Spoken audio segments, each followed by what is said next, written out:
So this week I raised a safeguarding alert against the hospital, which is not something I do very often, but I just thought I'd explain a little bit about why I did it, what the situation was, and a bit about the law around safeguarding, institutional abuse, things like that, neglect, that kind of stuff, the duty to refer within homelessness law and what a homeless application actually is, and try and tie these things together. So I'm hoping I can draw quite a lot of useful stuff out of this that would be informative and potentially give you another avenue to go down if you're trying to support someone and you're not really getting anywhere. So the situation I was involved in was a patient rang me up on the day of their discharge from hospital.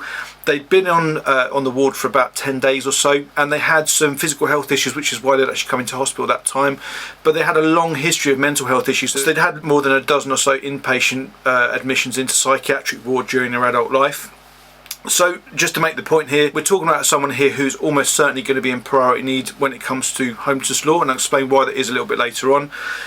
Obviously I'm anonymising all this stuff, but it's a hospital. All I say is it's more than 100 miles away from me, so all of this was done on the phone via email, which is an additional barrier, but you still can get some good outcomes from it.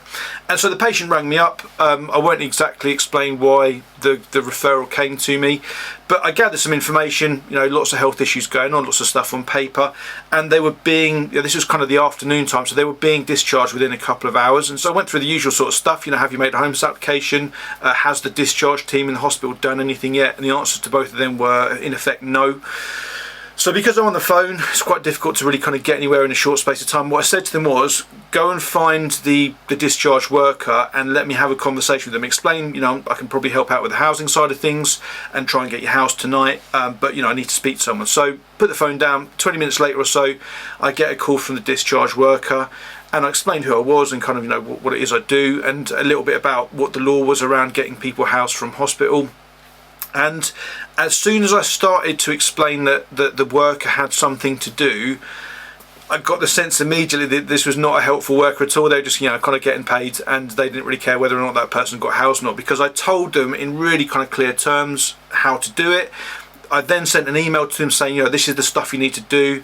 And she basically said, yeah, no, we don't send duty to refers for anyone unless there's a need for respite care. And I was like, hold on a minute, that's not the way the law works. The duty to refer basically applies to anyone in hospital in an inpatient setting who might be or is homeless, and the whole point of it is obviously to try and get organisations to work together. So that was the situation at that point. She basically said, she wasn't going to do anything else, and I said, look, surely you got to do something else. So she then said she'd speak to a manager.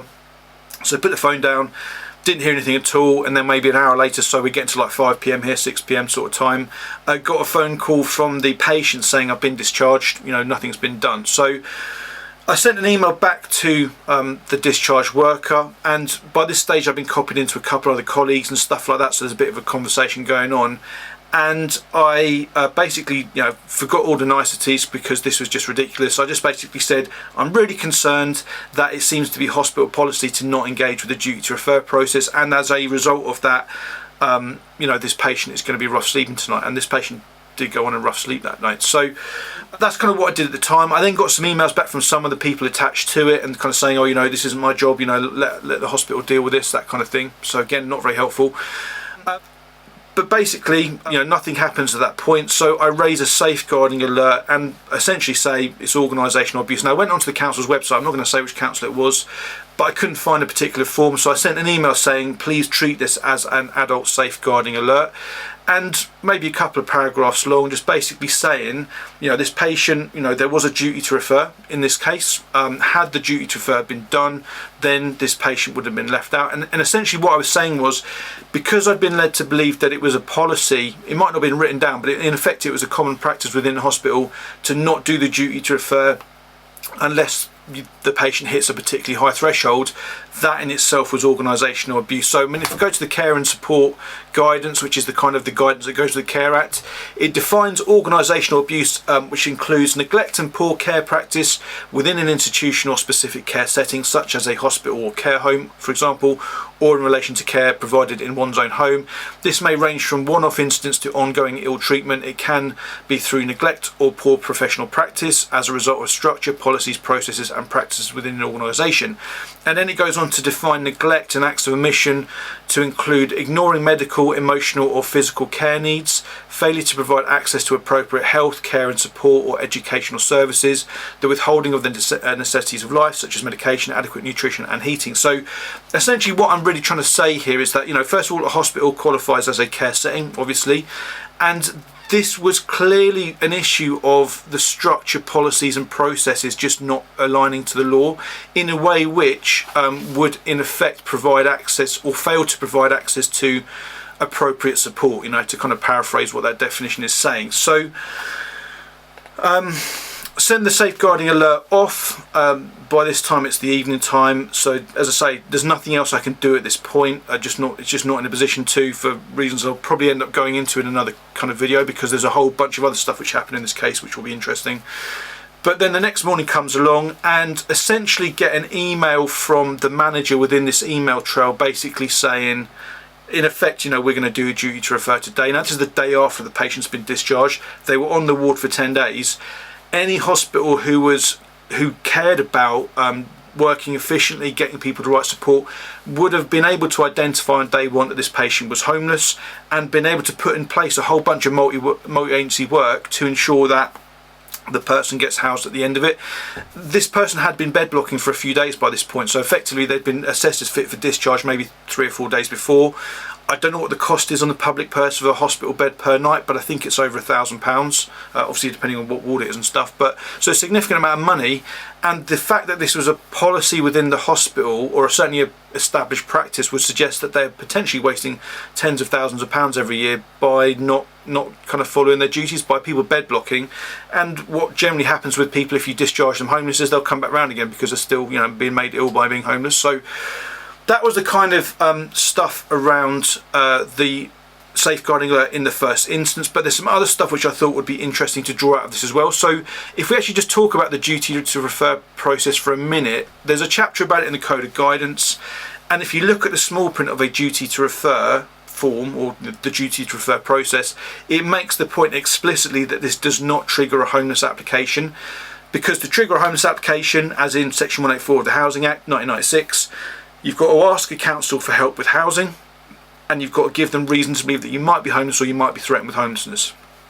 Very low threshold. The guidance makes the point that you can make it to any department of a local authority, say it any way you want to do it. As long as those two criteria are met, you've made a homeless application. But the duty to refer only gives the council reason to believe that they might be homeless or threatened with homelessness. It does not ask for help, so it doesn't hit that second criteria. Therefore, homeless application is not triggered. And what that means is it's much easier for the council to shrug it off. So if you look at making a homeless application, if you made a homeless application on the 1st of January, said, hey, I'm homeless, can you help me out? You've triggered an application and then vanished off the face of the earth, the council still has to make inquiries, and they can't close that application down until at least 56 days have gone by where there's been no contact. So it's quite an onerous duty really, and designedly so. Whereas with a duty to refer, in effect, the law says, councils have to respond. Well, okay, so they get a duty to refer form in. Oh, there's a phone number. Ring the phone number. One bell and put the phone down. Didn't pick up. Nothing we can do. Send a bit of, kind of whatever information on an answer phone message, and that would be satisfying the duties under the duty to refer, which is why it's just a waste of time. So as an aside, if you work for an organisation that is subject to the duty to refer, and the list is set out in chapter 4, I might as well go through it now as well. So I'll stick it on the screen as well. So prisons, youth offender institutions, secure training centres, secure colleges, youth offending teams, probation, job centre plus, social service authorities, emergency departments, urgent treatment centres and hospitals in their function of providing inpatient care. So that's the last one's what we're talking about here in terms of this case.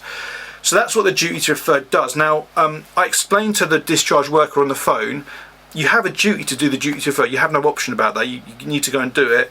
But if you actually want to get the patient housed, you also need to do this. You need to trigger this homeless application as well. And really, you want to be putting some information about this person's health and what's going to happen to their health if they remain homeless, if you really want to kind of belt and brace it.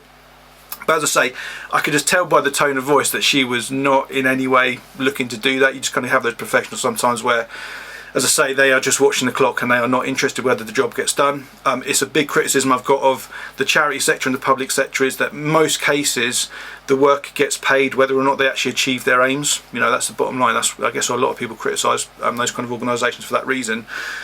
There's nothing on the line for them. You know, as I say, whether they kind of go the extra mile for this patient and get them housed, or whether they don't, they get paid. They get their monthly paycheck. So that's the duty to refer process. There's also some additional stuff I'm going to say here about the safeguarding process as well. So we're seeing here the kind of interaction between housing law and social care law, or particularly the Care Act 2014.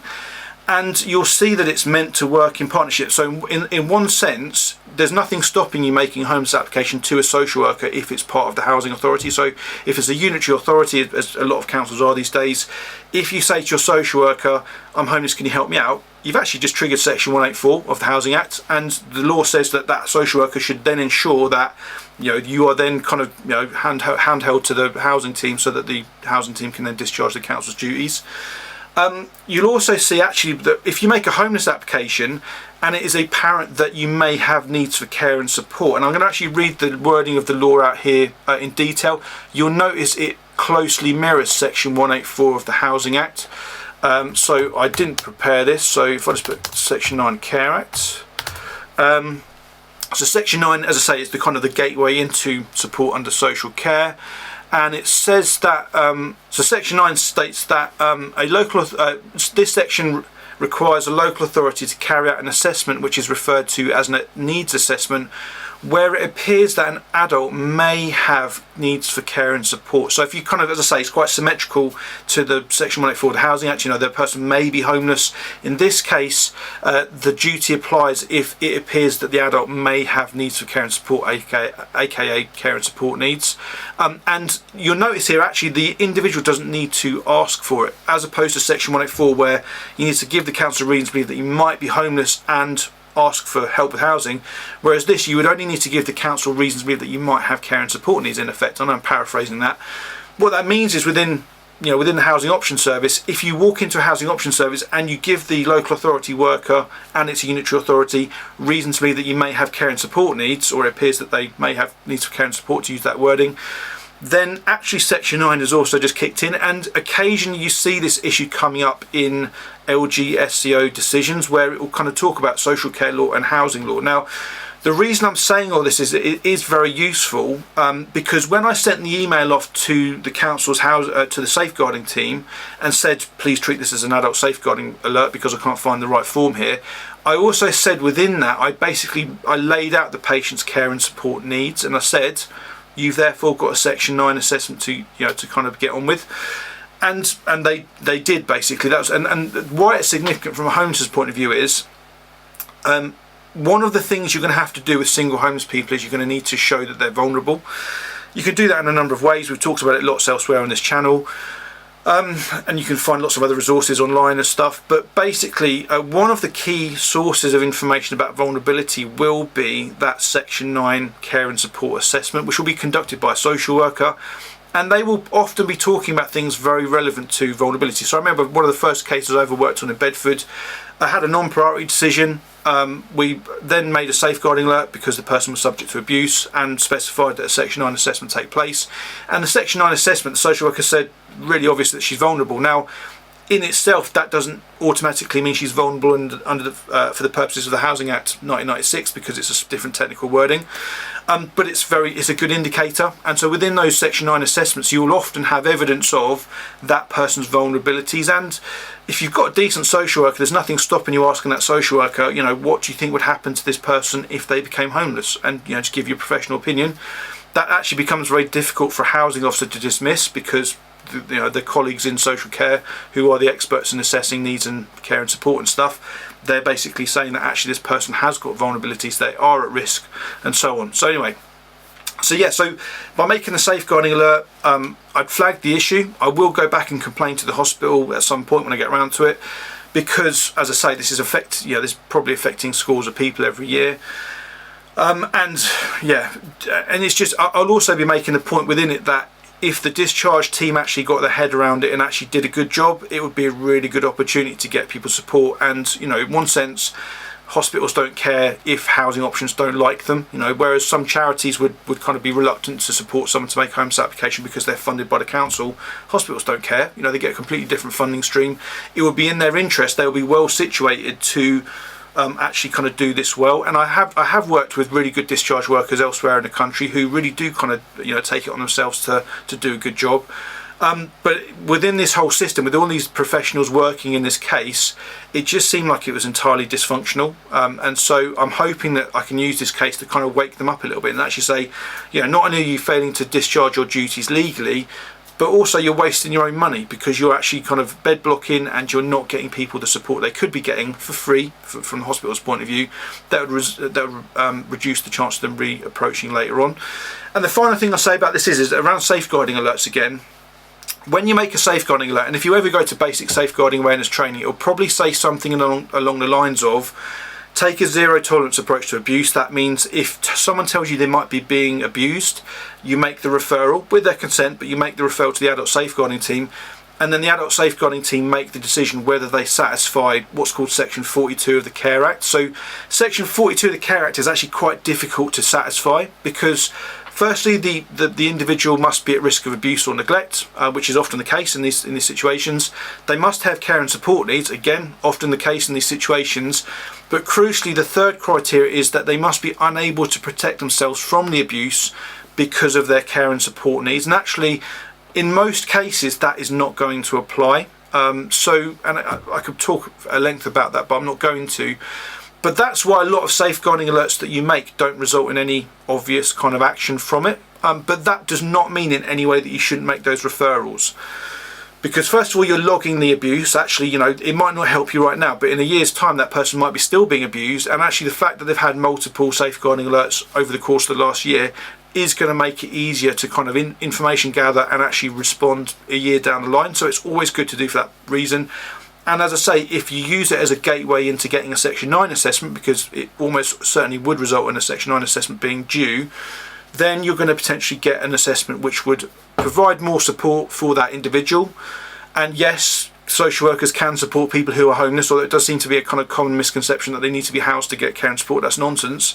But you might be able to kind of gather further information about things like vulnerability, potentially even intentionality, homelessness itself, all within those kind of assessments, because they're all going to be assessing similar kinds of information. So yeah, as I say, in terms of the outcome, we end up getting the patient housed a few days later. There was, you know, some delays in that as well because it's quite difficult, as I say, to support someone who's hundreds of miles away. But we got there in the end, and I expect that the council itself is going to be subject to some very severe criticism, because it appears to me on the information I've got at the moment that there was repeated gatekeeping over the course of many months, failure to engage with relief duty, failure to engage with proper assessment of vulnerability and so on.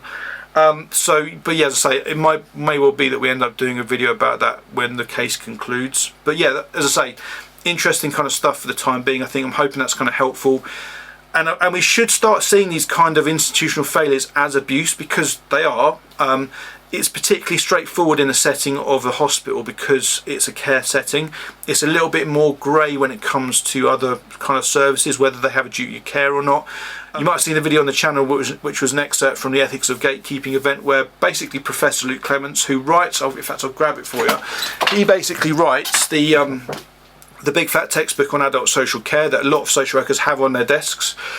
He basically said, yeah, absolutely, gatekeeping from a housing officer would meet the definition of institutional abuse. And as I say, we need to start thinking in those terms, because it absolutely damages people. Not only does it leave people homeless and therefore at the risk that comes from homelessness, it also damages them, I would say, psychologically, from that impact of just kind of getting that rude, abrasive housing officer just saying, no, we're not going to do anything, and kind of all that sort of stuff that goes with it, and how that then affects the person. There's other stuff on this channel about that kind of dynamic as well.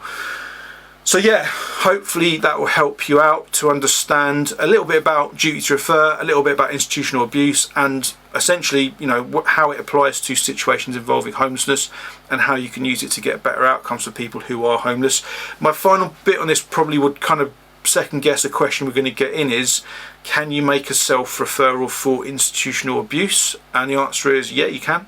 Doesn't need to be a professional doing it. Ordinarily, the form that you need to fill in should be easily accessible on the council's website. As I say, in this particular council's case, I couldn't find it, so I just sent an email, which is probably better than sending the form, to be honest. But I sent an email saying, first of all, please treat this as an adult safeguarding alert, and then just basically lay out the relevant information. Now, what was interesting there is that the social worker didn't give a finding on whether or not it was institutional abuse, because that's essentially not their job. I'm interested to kind of know how these kind of situations feed back into serious case reviews and that sort of thing. But as I say, I will be robustly raising this as a complaint in the near future, with the objective to get the hospital to drastically improve its approach to homelessness, and I'll be reasonably confident it would work. It would certainly be effective in the short term. So yeah, hopefully that helps. If you haven't already, do check out the weekly live stream. So if you've got questions about this, that's where I'll take them. I'll take them to the weekly live stream. We'll kind of answer it there. Do check out Will Flack's channel as well. So he's started doing the weekly live stream as well, just to kind of get the overflow from the Thursday night one. So he does his on a Monday. So just search for Will Flack Law. You'll get that channel.